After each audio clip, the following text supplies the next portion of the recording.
हाँ dear student, कैसे हो? पढ़ाई सही चल रही है? तो देखिए नेक्स्ट लेक्चर स्टार्ट करने जा रहे हैं हम, पढ़ते रहिए। 74 लेक्चर पे पहुंच गए हम, धीरे धीरे आगे बढ़ते ही जा रहे हैं। तो घर्षण वाला पार्ट पढ़ रहे थे हम। नद तल पर हमने घर्षण के सवाल किए थे एक साइड, अब हम दोनों साइड वाले करने जा रहे हैं। देखो ये नद तल है, ठीक है। एक कोण यहाँ ले लेता हूँ, एक कोण यहाँ ले लेता हूँ, यहाँ पर कोई ब्लॉक ले लेता हूँ जी, ठीक है। एक यहाँ पे ले लेता हूँ और एक यहाँ पे ले लेता हूँ, ठीक है। कोण दोनों में 37 डिग्री के ले लेता हूँ, ठीक है। और गुटकों का द्रव्यमान एक का ले लेता हूँ मैं 10 kg, एक का ले लेता हूँ 20 kg, ठीक है जी। अभी तक हमने न्यूटन में से सवाल करे थे, लेकिन आज जो सवाल हम करने जा रहे हैं थोड़े से अलग हैं। थोड़ा सा द्रव्यमान ज़्यादा ले लो, क्या इसका 40 kg द्रव्यमान ले लेता हूँ। यहाँ पर ये सतह भी खुरदरी है और ये सतह भी खुरदरी है, दोनों सतह खुरदरी है। इनमें मैं मान ले लेता हूँ दोनों सतह पे म्यू एस और म्यू के। म्यू एस का मान ले लेता हूँ मैं 0.3 और म्यू के का मान ले लेता हूँ 0.2, ठीक है। N1 यहाँ पे आ जाएगी N1 और यहाँ पे आ जाएगी जी N2। N1 N2 आएगी जी दोनों यहाँ पर, ठीक है। N1 का मान क्या आएगा बताओ? N1 का मान आएगा mg cos theta, mg cos 37 4/5 होता है, ठीक है। तो 20 चौका 80 N1 का मान आया। N2 भी तो वही आएगा, बस फर्क किस में होगा? mg में ही फर्क होगा। इसको m1 मान लेते हैं और इसको m2 मान लेते हैं। ये हो गया m1g, ये हो गया m2g cos थीटा। m2 कितना? 40 10 cos 4/5, 5 8 40, 8 चौके 32, 320। ये 320 है, ये 80 न्यूटन है। N1 N2 आगे जी N1 N2। इनको चलाने वाला फोर्स इधर चलाने की कोशिश करेगा mg sin 37। mg कितना? 400 sin 37 3/5, 5 8 40, 8 3 24, 240 न्यूटन। इसको इधर रोकने की कोशिश ये तो करेगा ही करेगा। कौन सा? mg sin theta. mg sin theta वाला तो रोकने की कोशिश करेगा ही करेगा, उसके अलावा भी घर्षण भी लगेगा। तो देखो ये जी mg sin 37, mg कितना है जी? 10 × 10 हो sin 37 3/5, 20 दिया 60 न्यूटन। इधर 60 न्यूटन है, इधर 240 न्यूटन है, यानी चलने की कोशिश इधर करेगा जी। अब इधर चलेगा तो सबसे पहले ये देखते हैं चलेगा कि नहीं। आपको स्थितिज घर्षण लेना पड़ेगा, चलेगा तो जी। स्थितिज घर्षण, भाई घर्षण यहाँ पे लगेगा, चलेगा तो गतिज लगेगा, लेकिन पहले तो चेक करना है। ये घर्षण 1 है, ये घर्षण 2 है, स्थितिज और गति दोनों में लेने पड़ेंगे ये। देखो तो चेक करते हैं जी। पहले हम चेक कर रहे हैं जी एफ एस 1 वाला और 2 वाला। पहले तो हम स्थितिज घर्षण चेक कर रहे हैं, फिर हम गतिज घर्षण चेक करेंगे एफ के 1 वाला 2 वाला।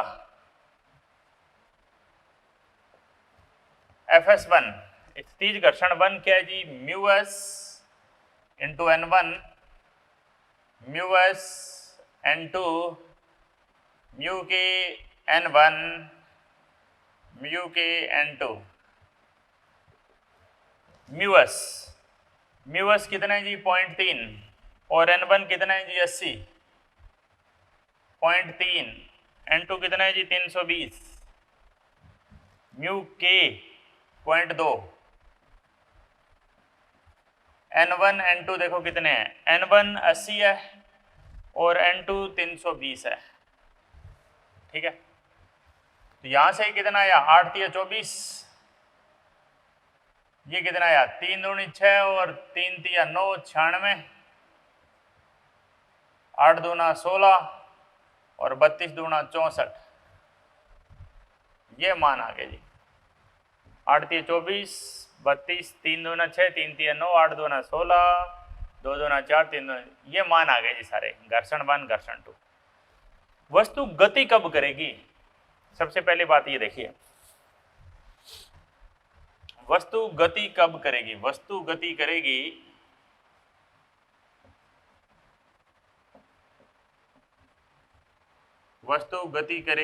यदि,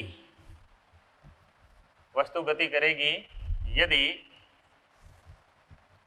यदि mg sin 37 m2g बोल देते, m2g sin 37 ये ज्यादा हो, किससे ज्यादा हो जी, कौन कौन रोक रहा है इसको, घर्षण 2, घर्षण 1 और कौन रोक रहा है, m1g sin 37, m1g sin 37।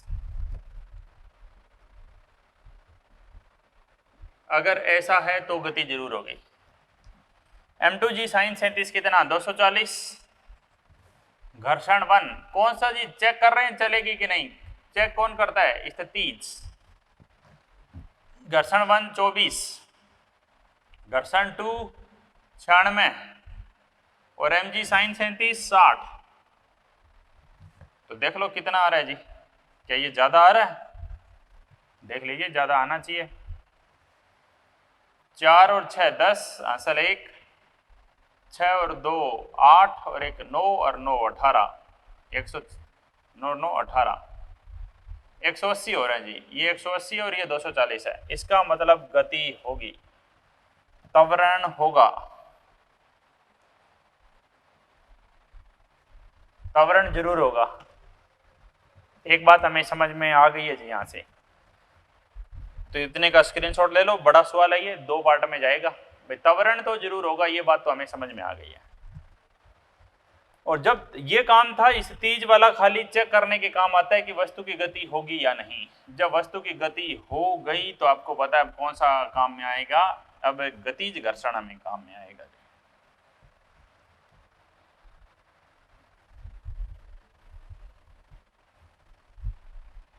जब वस्तु चल पड़ती है तो गतिज घर्षण ही काम में आता है।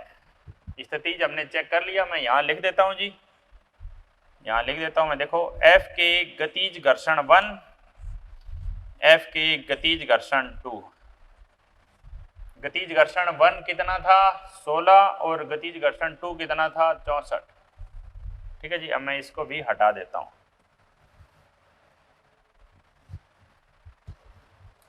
ठीक है, अब मैं आगे बढ़ रहा हूं, देखिए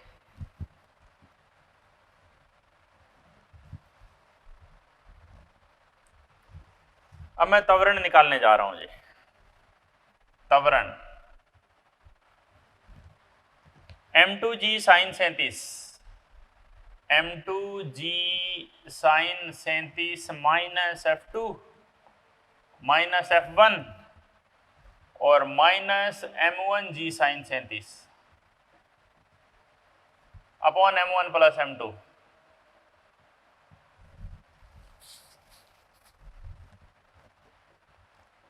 तो त्वरण का मान कितना है जी, देखो m2g sin 37 240,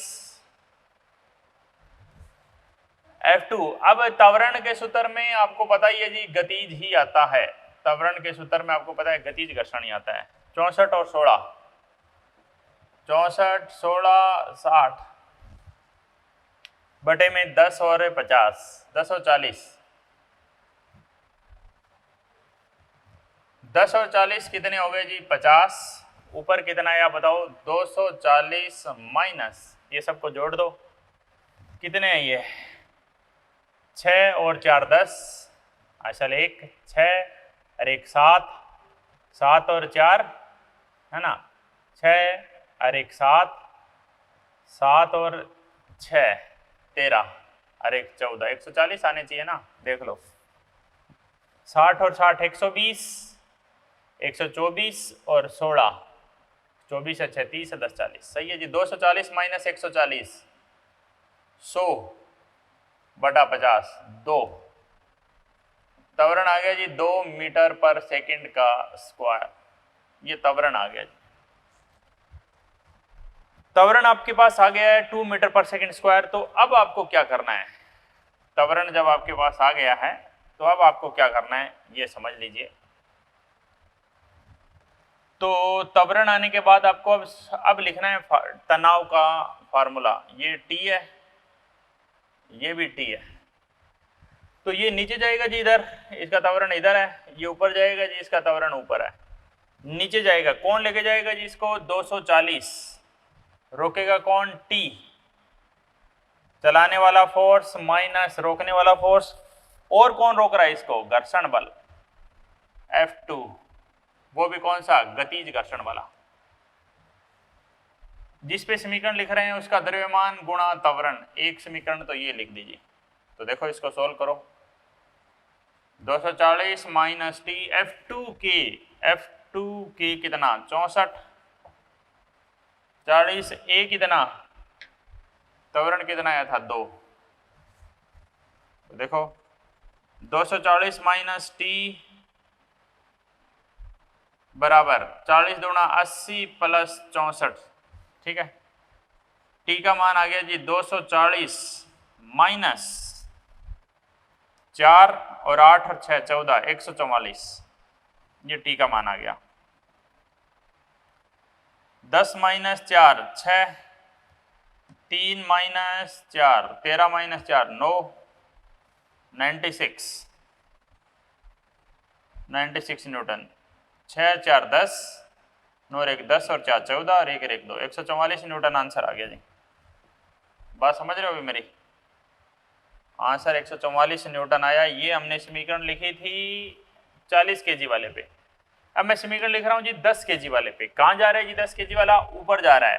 टी माइनस कौन रोक रहा है जी इसको, F1 के माइनस 60 इक्वल टू 10A।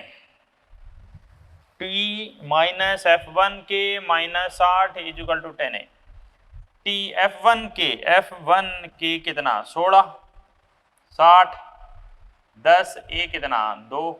तो देखिए कितना आंसर है, ये कितना हो गया 60 10 70, 70 6 76 बराबर 20 और टी का मान आ गया जी 76 प्लस 20 कितना आया बोलो 96। तो कैसे भी करिए तरीका वही है। स्क्रीनशॉट ले लीजिए। वेरी गुड क्वेश्चन, बड़ा था पर मुश्किल नहीं कह सकते, ठीक है। थोड़ा बड़ा था क्वेश्चन पर आसान है, कर सकते हो आप ऐसा क्वेश्चन।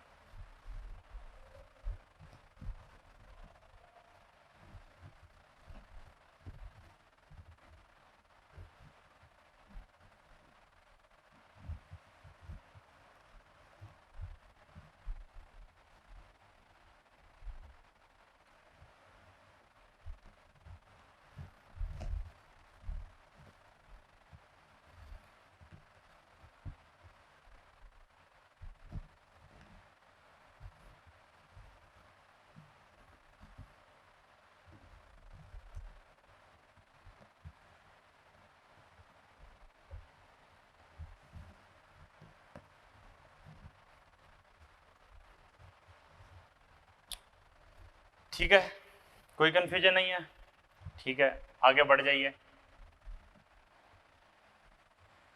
अब देखिए ये ऐसे दो घिरने वाले ऐसे सवाल भी हमने किए हैं।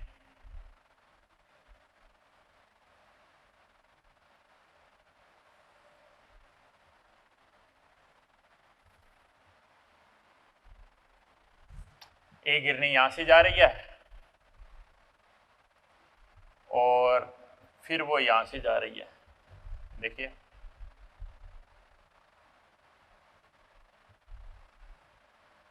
ऐसे होते हुए। ये कोई कोण ले सकते हैं हम 37 डिग्री। ठीक है, सेम उसी तरह से दो गुटके हैं, एक कोण दिया हुआ है आपको, सेम वही काम करना है। देखिए तो करते हैं, फिर हम पुलिंग फोर्स और पुशिंग फोर्स निकालेंगे, उसके बाद जो अगली प्रॉब्लम आएगी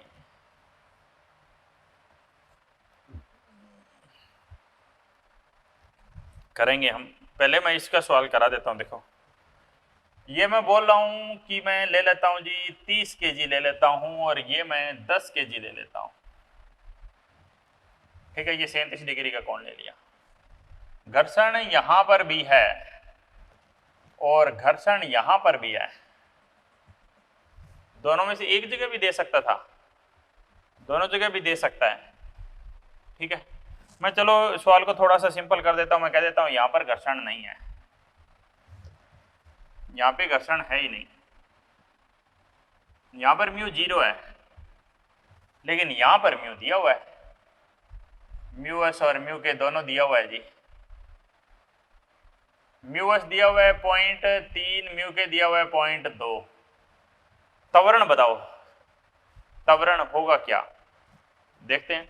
भाई इसको तो कोई नहीं रोक सकता चलने से, ये तो चिकनी सतह पे रखा हुआ है। म्यू 0 मतलब सतह कैसी है बताओ, चिकनी।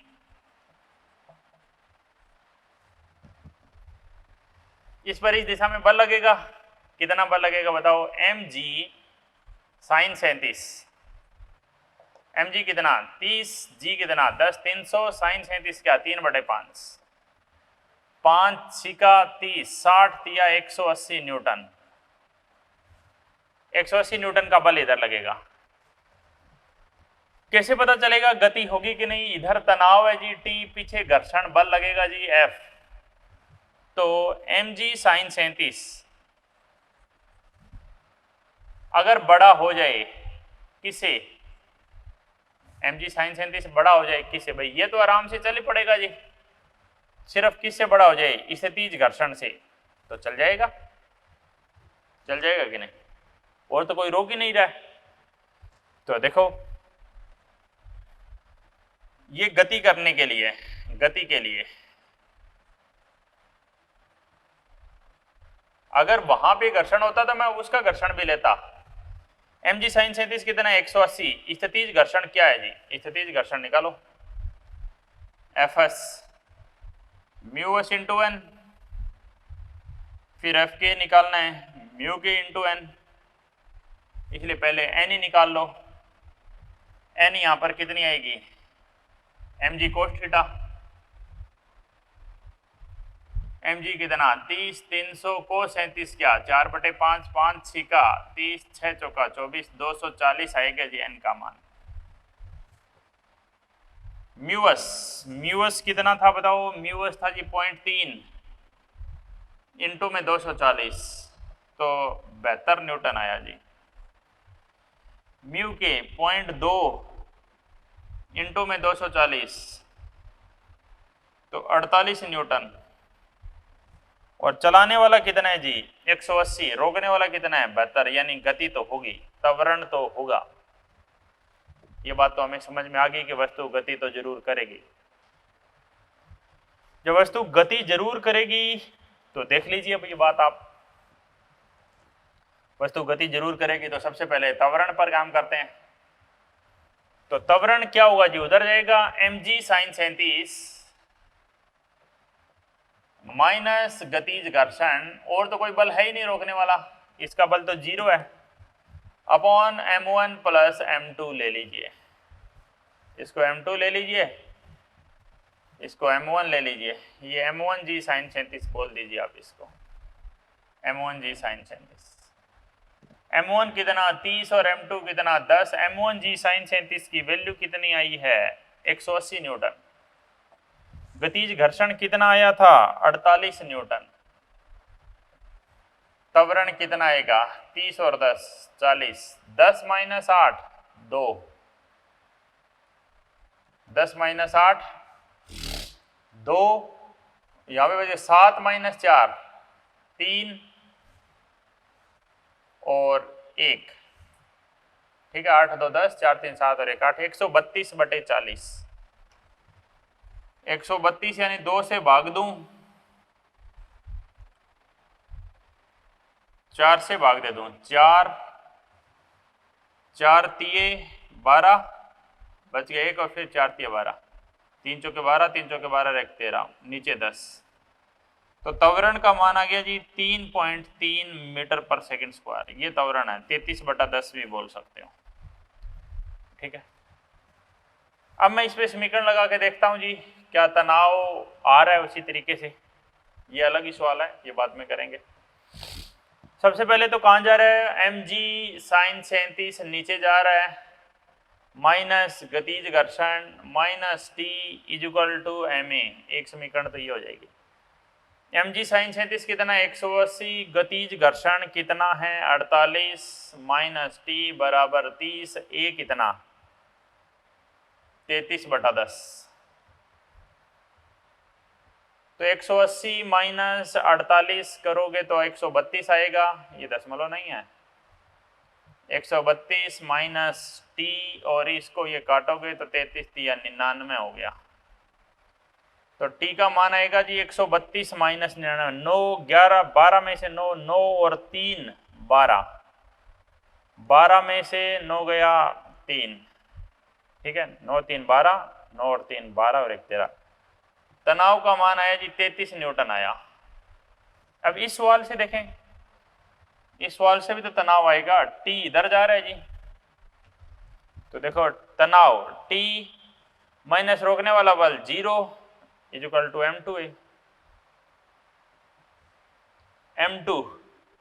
m2 कितना है 10 और a कितना था जी 33/10। तो 10 से 10 कट गया, यहां से भी तनाव कितना आया, कैसे भी चेक करो आंसर वही है। बात समझ गए, किसी भी तरीके से कर सकते हैं सवाल, उत्तर वही आएगा जी। ठीक है, स्क्रीनशॉट ले सकते हैं आप, स्क्रीनशॉट ले लीजिए, अच्छा क्वेश्चन था। अगले सवाल पे बढ़ते हैं।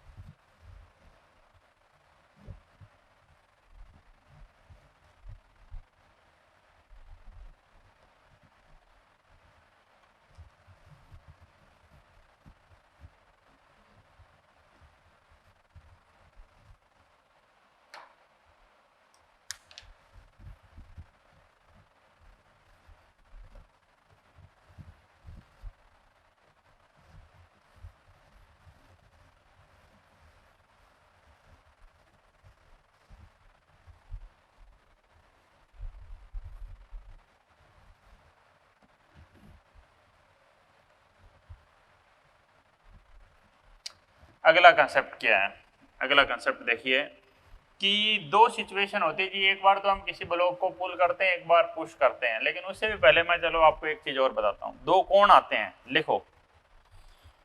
एक तो कोण आता है जी घर्षण कोण, घर्षण कोण, घर्षण कोण थीटा। क्या होता है जी घर्षण कोण, देखो जब कोई वस्तु खुरदरी सतह पर रखी जाए, जब कोई वस्तु खुरदरी सतह पर रखी जाए, m द्रव्यमान की वस्तु है, तो आप उस पर आगे कोई मान लेते हैं बल लगाएंगे, तो वस्तु पर पीछे की दिशा में घर्षण बल लगेगा। तो वस्तु पर पीछे की दिशा में इधर घर्षण बल लगेगा, नॉर्मल रिएक्शन ऊपर लगेगी, इधर घर्षण बल लगेगा, इधर इन दोनों का परिमाण आएगा जी F नेट। इसका दूसरा नाम है संपर्क बल भी बोल सकते हो आप इसको। F नेट क्या है, संपर्क बल, ठीक है जी। इन दोनों के बीच में आप इस लाइन को ऐसे आगे ज्वाइन कर सकते हो ऐसे, ठीक है, ऐसे इसको आगे बढ़ा दीजिए ऐसे। ये जो कोण आया है इस कोण को बोलते हैं जी हम, ऊपर n है, ये m द्रव्यमान था तो नीचे तो mg लगेगा ही, n का मान तो क्या होगा mg होगा। घर्षण कोण क्या होता है जी घर्षण कोण? किसी खुरदरी सतह पे रखी हुई वस्तु पर जब बल लगता है तो वस्तु चलने की कोशिश करती है या चलती है, जो भी है। तो वस्तु पर पीछे की तरफ घर्षण बल लगता है, ठीक है। घर्षण बल और सामान्य विलंब प्रतिक्रिया बल का एक परिमाणी बल आता है जिसको संपर्क बल कहते हैं। परिमाणी बल कितना आएगा भाई? ये दोनों तो 90 डिग्री पर है, तो एफ नेट का मान कितना आएगा? परिमाणी बल एफ नेट का मान आएगा वर्गमूल घर्षण बल का स्क्वायर प्लस में एन का स्क्वायर, ठीक है जी। घर्षण बल क्या है जी? Mu m g plus N क्या है जी? M G. इन दोनों का आप स्क्वायर ले लोगे, एम जी को बाहर ले लो, वर्गमूल के अंदर आ गया जी म्यू स्क्वायर प्लस 1, वर्गमूल में आ गया जी म्यू स्क्वायर प्लस 1। ये एफ नेट आया, इसको ही संपर्क बल बोलते हैं। देखो मैं आपको बात बताऊं, आपको क्या लिखना है। किसी खुरदरी सतह पे रखी हुई वस्तु में वस्तु के संपर्क बल तथा सामान्य विलंब प्रतिक्रिया बल के बीच में बने कोण को घर्षण कोण कहते हैं। लिखो, किसी खुरदरी सतह पे रखी हुई वस्तु में संपर्क बल तथा सामान्य विलंब प्रतिक्रिया बल, संपर्क बल तथा सामान्य विलंब प्रतिक्रिया बल के बीच में बने कोण को घर्षण कोण कहते हैं, ठीक है। थीटा से दर्शाते हैं। अब यहां से आप टेंजेंट थीटा भी ले सकते थे, हमें तो कोण निकालना है, तो टेंजेंट थीटा कैसे लोगे? टेंजेंट थीटा क्या लोगे? ये थीटा, ये लंब है और ये आधार है। लंब क्या है? ये मतलब ये घर्षण है जी। और कौन सा घर्षण है जी? स्थितिज, वस्तु चलने की कोशिश कर रही है तो स्थितिज घर्षण ही लेना है। और अपॉन में एन, एफ एस की जगह रखा mu s into N upon N tan theta, N से एन काट दो, टेंजेंट थीटा की वैल्यू आ गई जी म्यू एस और थीटा आ गया जी tangent inverse of mu s. Theta आ गया जी tangent inverse of mu s. समझ गए बात? चलिए आगे बढ़ते हैं। तो नेक्स्ट बात क्या है? नेक्स्ट पॉइंट पे आ जाते हैं जी। ये tangent inverse of mu S हो गया। ये था घर्षण कोण। एक इसी तरह इस जैसा एक कोण और होता है, उसको बोलते हैं जी विराम कोण। विराम कोण थीटा से भी दर्शा सकते थे, फाई से भी दर्शा देते हैं, सेम वही तरीका है। देखो क्या भाई, कोई खुरदरा नत्तल है, कोई खुरदरा नत्तल है, खुरदरे नत्तल जहां घर्षण है, कोई वस्तु आप रखोगे तो वस्तु चलने की कोशिश करेगी, लेकिन कोण कम है तो वस्तु नहीं करेगी, कोशिश कम करेगी। जैसे जैसे मैं इसको ऊपर उठाऊंगा तो गिरने के चांस बढ़ेंगे, जानते हो, ठीक है। ये हमें मान लेते हैं, इस इधर कोई बल लग रहा है एम जी साइन थीटा, इधर पीछे की तरफ कोई बल लग रहा है, मान लिया घर्षण बल लग रहा है, ठीक है। तो इधर एम जी साइन फाई लग रहा है, इधर यहीं पे दिखा देता हूं, एम जी साइन फाई है और यहां घर्षण बल लग रहा है, ठीक है। तो परिभाषा क्या हुई? परिभाषा लिखो, किसी खुरदरे नत तल पर रखी हुई वस्तु जब तक स्थिर है, मतलब किसी कोण के लिए स्थिर है, तो ऐसा लिखो, किसी खुरदरे नत तल का वह अधिकतम कोण, किसी खुरदरे नत तल का वह अधिकतम कोण ताकि उस पर रखी हुई वस्तु अपनी जगह से ना हिले। किसी खुरदरे नत तल का वह अधिकतम कोण ताकि उस पर रखी हुई वस्तु अपनी जगह से न हिले, उस अधिकतम कोण को विराम कोण कहते हैं, उस अधिकतम कोण को विराम कोण कहते हैं, ठीक है। ये एम जी साइन फाई लग रहा है जी इधर और घर्षण पीछे लग रहा है, वस्तु कब तक विराम में है जी? जब तक mg साइन फाई और घर्षण बल बराबर है तब तक वस्तु विराम में है। mg साइन फाई, घर्षण बल क्या है जी? Mu s into N, what is N? mg cos phi. mg से mg कैंसिल हो गया, साइन नीचे ले आओ, कोस बराबर में लिख दो म्यूएस, यानी tan phi equal to mu s, ये फार्मूला है जी। और फाई बराबर आ गया जी टेंजेंट इनवर्स ऑफ म्यूएस। ठीक है, अब आप देखो इधर नॉर्मल है,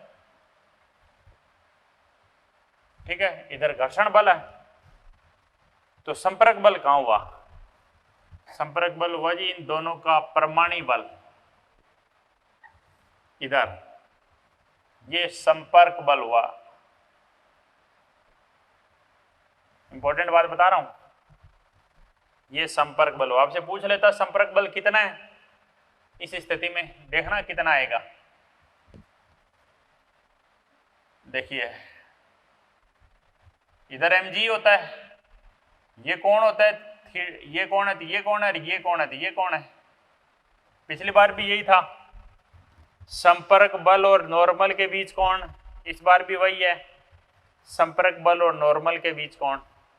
ठीक है, तो इन दोनों का परमाणु लीजिए, ये स्थितिज घर्षण है, तो संपर्क बल कितना आएगा जी? देखिए जो संपर्क बल है वो क्या आएगा?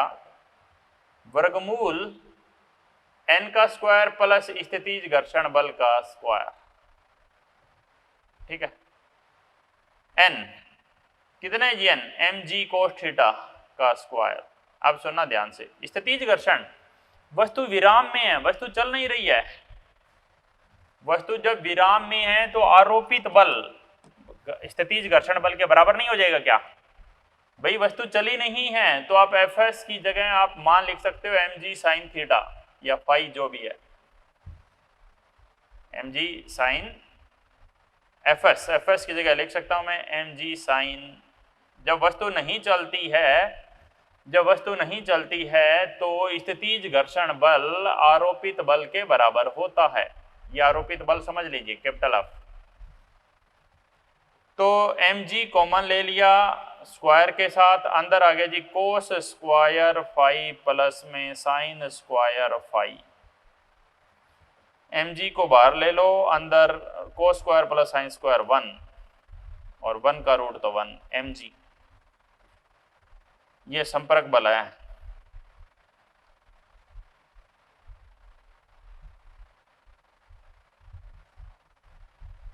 वेरी इंपॉर्टेंट पॉइंट है ये कि यहां पर संपर्क बल क्या था? यहां पर संपर्क बल ये था जी,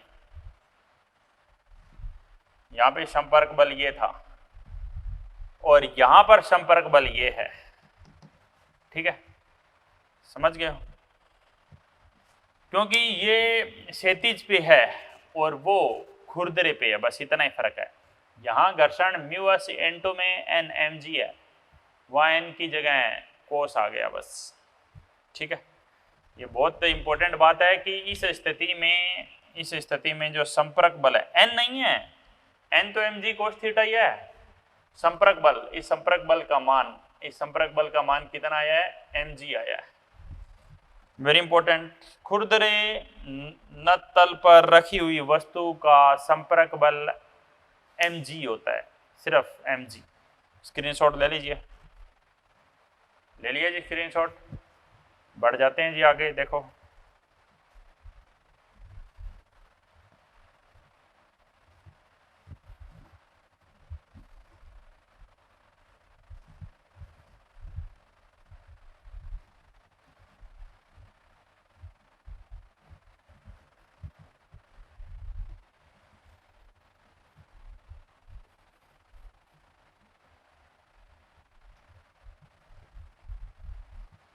और इस सवाल में मान लेते हैं वस्तु अभी तक तो स्थिर थी, अगर वस्तु चलने लग जाए तो, अगर वस्तु गतिमान हो जाए तो तो आप इसको गतिज घर्षण लेना पड़ेगा। यहाँ पर एफ एस की जगह कौन सा लेना पड़ेगा, एफ के लेना पड़ेगा, गतिज घर्षण, ठीक है, म्यू के इंटू एन। रुकी हुई वस्तु का नत तल से संपर्क बल mg होता है, बस ये बात ध्यान रखना।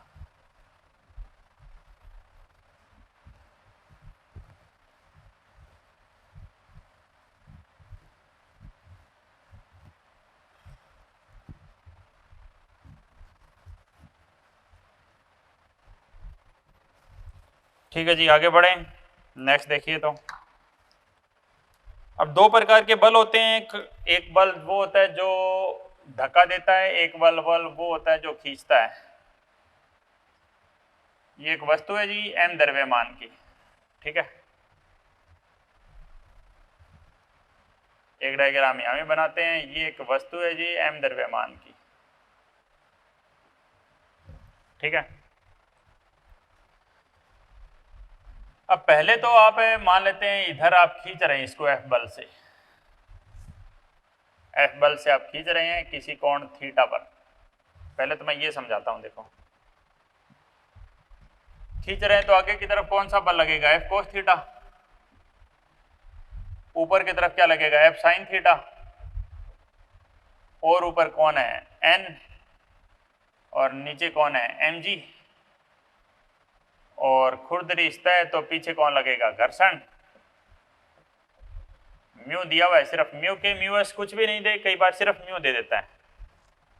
तो देखिए, यानी म्यू एस म्यू के बराबर भी हो जाते हैं, ठीक है। तो बात क्या है, गति के लिए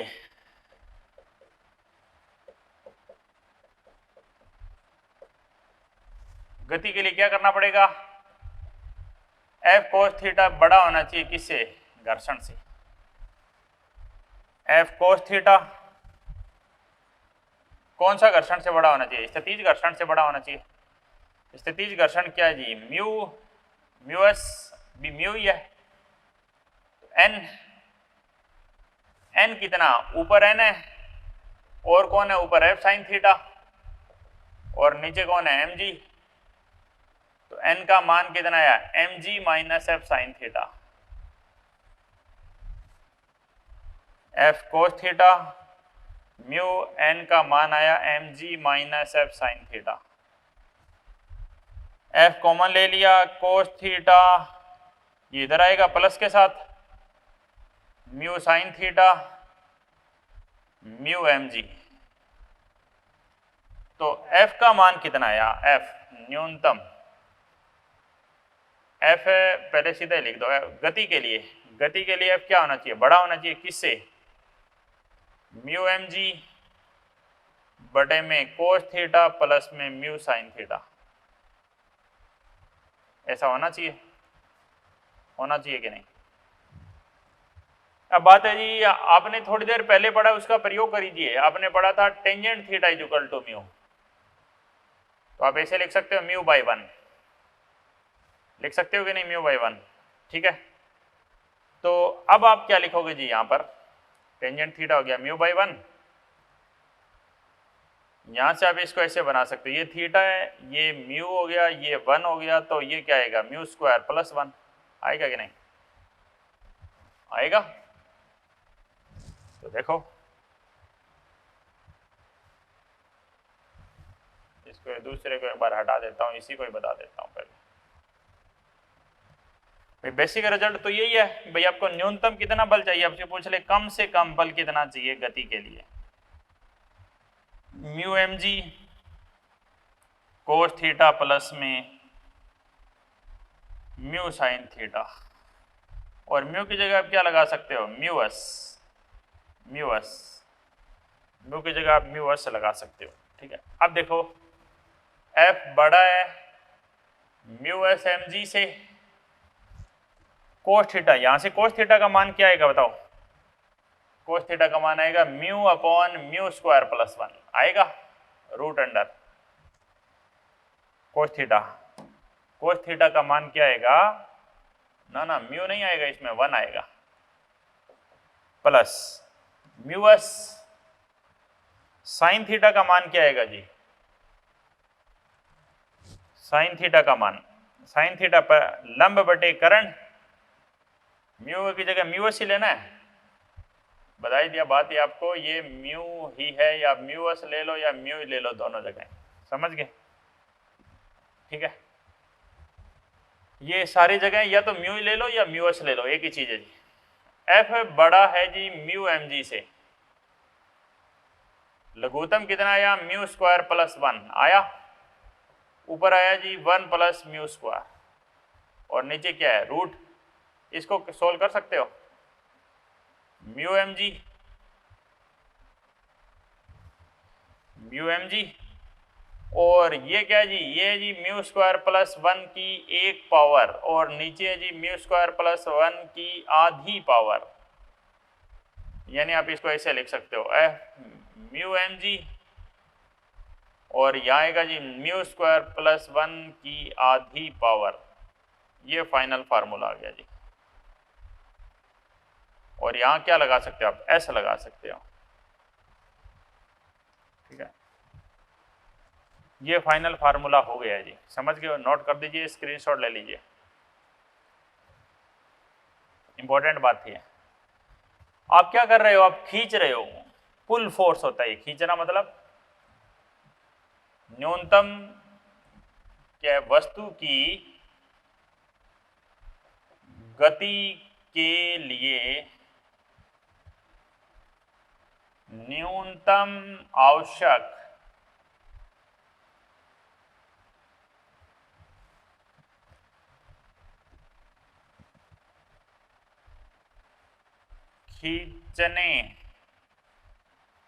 खींचने वाला बल, न्यूनतम आवश्यक खींचने वाला बल, पुलिंग फोर्स है, ये खींच रहे हैं, धक्का नहीं दे रहे हैं। अभी तक हम क्या कर रहे हैं? खींच रहे हैं। तो स्क्रीनशॉट ले लीजिए आप।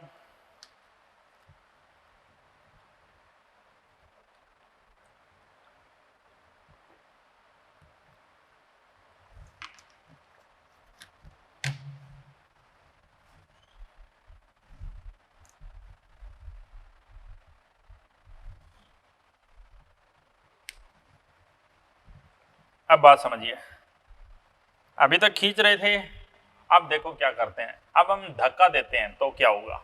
इसी तरह का सवाल बनेगा, बस हल्का सा परिवर्तन के साथ।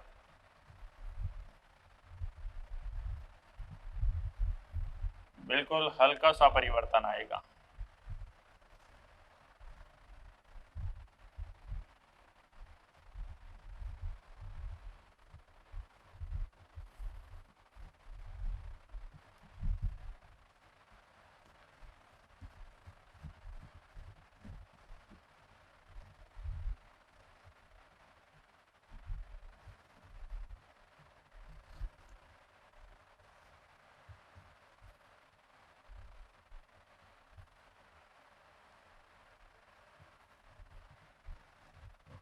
देखिए,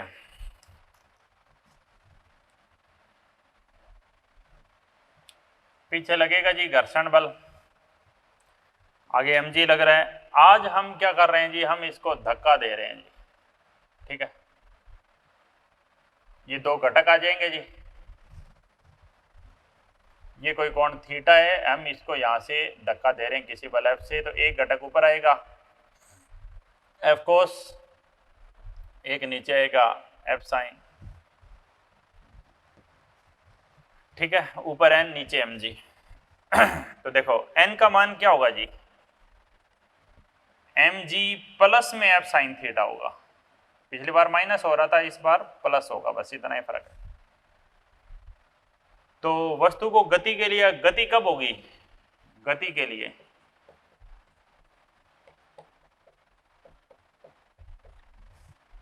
क्या करना पड़ेगा? F कोस थीटा है वो ज्यादा होना चाहिए, किससे जी? F कोस थीटा ज्यादा होना चाहिए किससे? घर्षण से। F कोस थीटा ज्यादा होना चाहिए घर्षण म्यू एस इंटू एन से। F cos theta is greater than mu N. N का मान क्या है? mg plus F sine theta. ठीक है, F कॉमन ले लो, कोस थीटा माइनस में mu sine theta, mu mg। Final बात बोले, एफ का आंसर क्या आएगा? एफ का आंसर आएगा जी म्यू एम जी। एफ बड़ा होना चाहिए किससे? म्यू एम जी बटे में cos theta minus mu sine theta. Minus आ गया बस, समझ गए? समझ गए हो? तो बस यही है। पिछली बार ये था धकेलने वाला बल, धकेलने वाला बल है ये, धकेलने वाला बल है।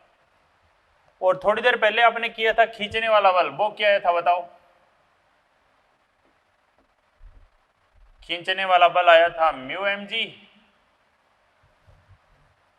कोस theta plus mu sine theta. Plus का था जी म्यू, यानी नीचे ज्यादा है, नीचे वैल्यू ज्यादा है तो, और वहां नीचे वैल्यू कम है तो धकेलने वाला बल क्या हो गया?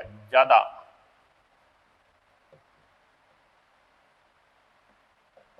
धकेलने वाला बल ज्यादा हो गया और खींचने वाला बल क्या हो गया जी? कम हो गया। यानी क्या समझे आप यहां से? यहां से हम ये समझे कि किसी भी वस्तु को धकेलना में ज्यादा बल लगाना पड़ता है और खींचने में, रस्सी बांध के खींचना आसान है और उसको धक्का देना ज्यादा मुश्किल है। उसको धक्का देना ज्यादा मुश्किल है और खींचना उसको आसान है। समझ गए? तो अब बात क्या है जी? अब बात ये है, धकेलना में ज्यादा बल लगेगा, खींचने में कम बल लगेगा। अब बात ये है कि इसको भी आप उस फॉर्म में बना सकते थे, म्यू एस वाली फॉर्म में। ठीक है, बना दोगे, साइन थीटा कोस थीटा की जगह वैल्यू रखनी होती है, बस आगे जो भी रिजल्ट बने उसको सोल्व करना होता है। ठीक है, रिजल्ट खेत जो पिछली बार बना था एग्जैक्ट वैसा तो नहीं बनेगा यहाँ पर जो भी बनेगा आपको ध्यान रख सकते हो। आप क्या ध्यान रख सकते हो? देखो, टेंजेंट थीटा वही म्यू बाई 1, ये ट्रेंगल है, ये थीटा है, ये म्यू है और ये 1 है, और ये जी root under mu square plus 1 है, root under mu square plus 1 है ये। ठीक है, तो देखिए एफ धकेलने वाला बल ज्यादा होना चाहिए किससे? म्यू एम जी से। Cos theta 1 upon mu square plus 1, mu sine theta upon mu square plus 1। सही है जी? ठीक है, तो क्या आएगा? म्यू एम जी,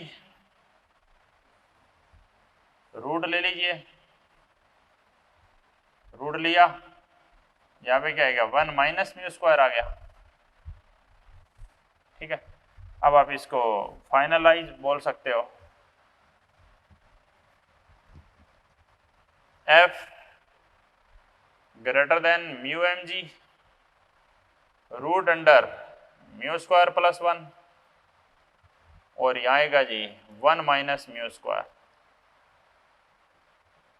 1 माइनस म्यू स्क्वायर। आप इसको भी सोल्व कर सकते हो, कोई कंफ्यूजन? समझ गए हो बात? तो इस टाइप की कोई भी सिचुएशन बने आप सोल्व कर सकते हो जी। ठीक है, तो ये आप नोट कर लीजिए। ठीक है, आगे बढ़ते हैं। नेक्स्ट बात क्या है देखो, धकेलने में भी न्यूनतम पूछ ले, न्यूनतम कितना चाहिए? तो वो तो ग्रेटर देन भाई उससे ज्यादा होना चाहिए, तो कम से कम कितना चाहिए? न्यूनतम बल, न्यूनतम कितना चाहिए? तो न्यूनतम वो फार्मूला लगा सकते हो जी, mu m g cos theta minus mu sine theta. ये कम से कम बल चाहिए धकेलने में। तो एक लाइन लिख दो, किसी वस्तु को धकेलना ज्यादा आसान है, उस वस्तु को खींचना ज्यादा मुश्किल है। ठीक है जी, तो ठीक है भाई, बाकी मिलेंगे अगली क्लास में। तो होमवर्क क्या है? होमवर्क, हाँ, एक तो कई बच्चे पूछ रहे हैं कि जी हम कोई प्रैक्टिस के लिए कोई किताब खरीदें, कोई बुक खरीदें, तो आप यूनिवर्सल की बुक खरीद सकते हो भाई। यूनिवर्सल हिंदी मीडियम में आती है, उसके पीछे हिंट्स भी दिए होते हैं, बहुत सारे सवाल हैं, जी भर के सवाल करिए आप, खूब प्रैक्टिस हो जाएगी। यूनिवर्सल सेल्फ स्कोरर के नाम से आती है, वो बुक आप ले सकते हैं, ठीक है। उसमें आप क्वेश्चन करते रहिए। आप इसके एग्जाम्पल कर लीजिए जी, पार्ट अब खत्म ही हो गया है, घर्षण के एग्जाम्पल कर दीजिए 15-20 जो भी हैं, 15 तक, और घर्षण के सवाल कर दीजिए। स्टेज मैंने आपको 1-2 पहले दे दिया था, स्टेज 3 आज दे रहा हूँ। घर्षण के सवाल करने हैं, क्योंकि न्यूटन वाले सवाल तो हम पहले कर ही चुके हैं। तो देखो आप साथ साथ क्वेश्चन करते रहेंगे तो देखो दिक्कत नहीं आनी है जी, साथ साथ करेंगे प्रॉब्लम सोल्व हो जाएगी। अगर बाद में आप एक साथ इकट्ठा बैठ के करेंगे तो दिक्कत आएगी। ठीक है, मिलते हैं नेक्स्ट क्लास में।